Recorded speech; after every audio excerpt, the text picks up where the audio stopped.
I caught up with Scott Morrison today and asked him what more Anthony Albanese should have done. Well, he shouldn't have been ambiguous about the nature of what occurred. And because when you're ambiguous and you create equivalence with what occurred on October 7 and, conflating this with other issues, whether it be Islamophobia or other things, it lacked the moral clarity, which made it very clear that Australia's response was one of absolute rejection. I mean, picking up the phone to Bibi Netanyahu also would have been a very important thing to do, to express Australia's very clear and unambivalent view about these things. And this is always subtle. It doesn't take much of a gap for things like anti-Semitism and the sorts of sentiments that give rise to that and its growth and its flourishing. They don't need much of an opportunity, and it doesn't need much of a gap, and a gap was created and a gap was filled. This is a point, though, that political leaders don't just pass laws, they don't have to take action. It is that moral leadership that counts. And another former Prime Minister, John Howard, told me for The Australian on the weekend that he thinks at the time after the Opera House protests on October the 9th, 2023, Anthony Albanese should have called Peter Dutton, the then opposition leader, and called a joint press conference to jointly condemn anti-Semitism. Is it a fact that we missed that sort of moral leadership? Yeah, that's the gap that I'm referring to. And whether it was that measure that might have been taken, frankly, it might have been one with the Premier at the time, particularly involving what happened at the Opera House. There was just an ambivalence and an equivalence that was drawn on these issues, which left people, I'm not sure, in clear view about where Australia stood in relation to this. And what I then went on to say was that in an environment where anti-Semitism was growing and metastasising, when you throw into that, and this is a point that is, I think, keenly felt in Israel, when you throw into that the end of 75 years of bipartisanship on the question of Palestinian statehood. Now, absent that environment of growing anti-Semitism, that would be one thing. But to do it in that environment where Israel was isolated and policy was changed so dramatically, and then done in concert with other liberal democracies, well, this can't be seen as being unrelated and not contributing to the atmosphere. With that lack of leadership and with that wrong decision diplomatically, is Anthony Albanese, at least in part, culpable for the Bondi massacre? Well, I wouldn't use that phrase. I don't think it helps things to simplify it down to that level. There's lots of contributing factors.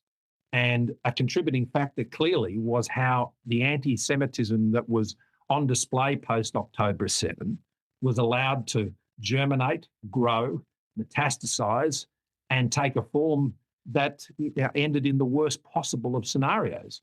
That's what happened. And there were so many things that happened over those 2 years. And, I and many others, Josh, so many other people were saying, we need to call a halt to this. We need to call this out. The government needs to take a stronger position on what's happening post-October 7. And that didn't happen. And that equivalence continued to be drawn. People continued to march. Chants of globalise the Intifada continued to be shouted out in our streets and from the river to the sea, and many people were parroting these things without any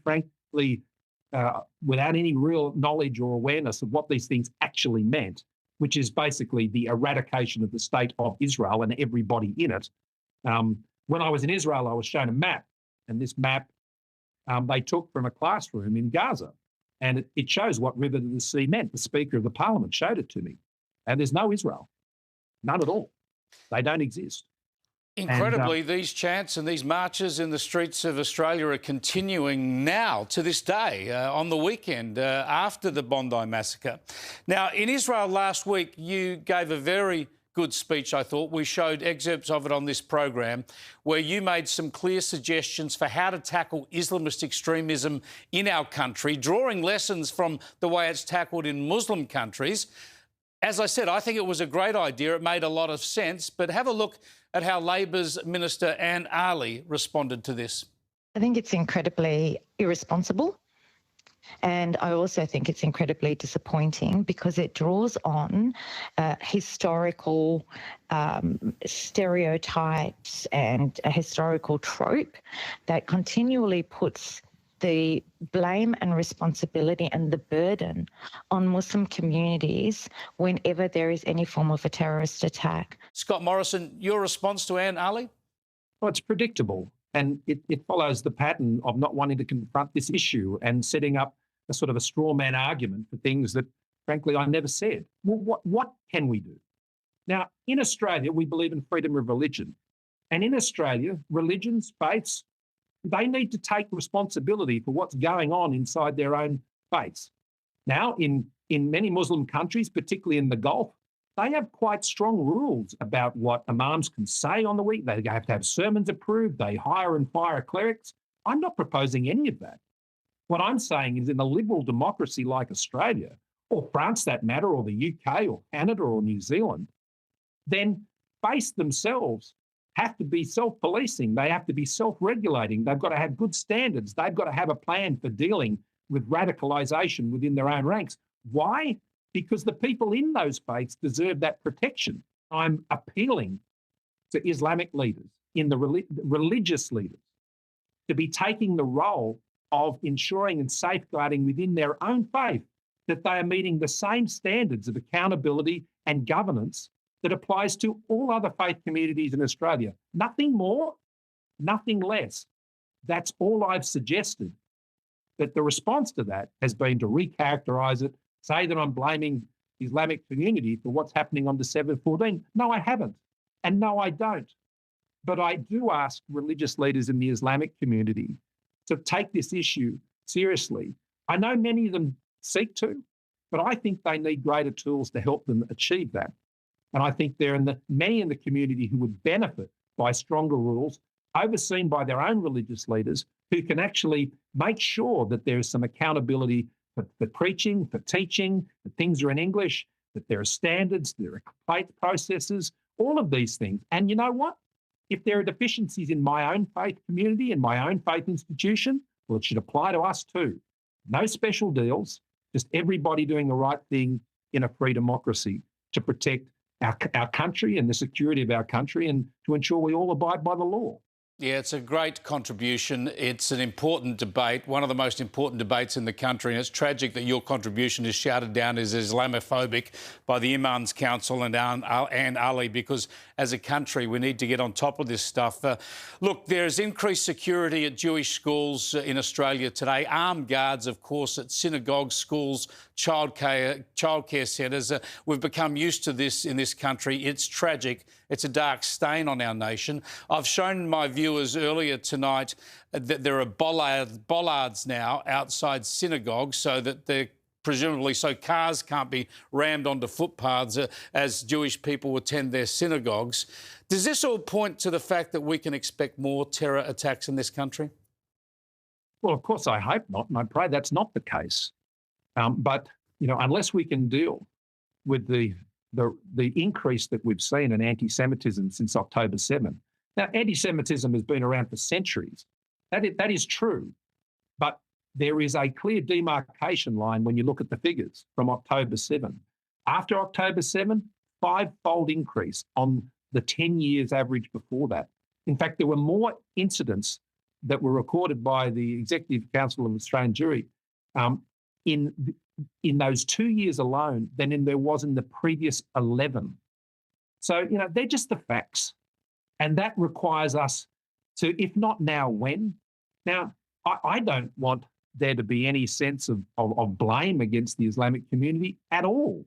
But what I do want is for religious leaders to be part of the solution here and to be able to protect, you know, their own people in their own faith from that radicalisation being present. Scott Morrison, as a former Liberal Prime Minister, I have to ask you must despair about the state of the party, being outpolled now by One Nation, not even getting a first preference in the polls of 20%, below 20%. What can the Liberal Party do to turn it around, and can it be done without a leadership change? Well, leadership's a matter for the party room. And as a former leader, I always respect whatever the party room decides. I'm not a member of it anymore. And when I was the leader, I expected that from other leaders who'd preceded me and largely got that. And so I'm going to pay the same courtesy to those who are here now and to Susan. I mean, it's a challenging period for the party. I think there's no doubt about that. And they've got to work through these issues and be able to put forward a platform, particularly on the economy, which gives people that hope and that confidence that the party is a party of government. That's what we've always been. That's what we were built for. But you make the point about One Nation. And look, yes, they are attracting a lot of support. Maybe that's out of grievance, frustration, any number of things they're identifying with. But, when a party starts to be attracting those sort of polling numbers, then I think people have a right to ask, okay, well, what are their policies? What's their policy on taxation? What's their policy on immigration? They say, well, want to cut it? Well, where? Which programs? And what are the implications of that? They say they want to do something about the NDIS. Okay, what? Which areas are you going to pull back on? And how are you going to, how's that going to be worked out? How's that going to get through the parliament? I think I don't raise those issues necessarily to draw criticism, but I think, parties who pretend to be parties of government have got to have answers to those sorts of questions. Scott Morrison, thanks so much for joining us again. Thanks a lot, Chris. Thanks for the time.